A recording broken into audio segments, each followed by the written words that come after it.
Strategi auto debit sebenarnya tabiat simpanan emas setiap bulan. Rahsia orang berjaya kumpul sehingga 100 gram emas bukan kerana gaji besar, tetapi kerana mereka guna strategi auto debit gap. Ramai yang gagal menyimpan kerana bergantung kepada semangat semata-mata.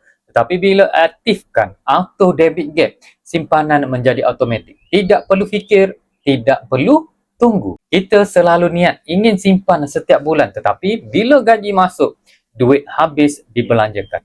Akhirnya simpanan tidak pernah kekal. Auto debit gap ubah semuanya. Tetapkan nilai RM100, RM300 ataupun RM500 setiap bulan. Sistem akan automatik tukar kepada gram emas sebenar. Selepas 3 tahun, anda sudah pun ada tabungan emas yang kukuh tanpa sedar.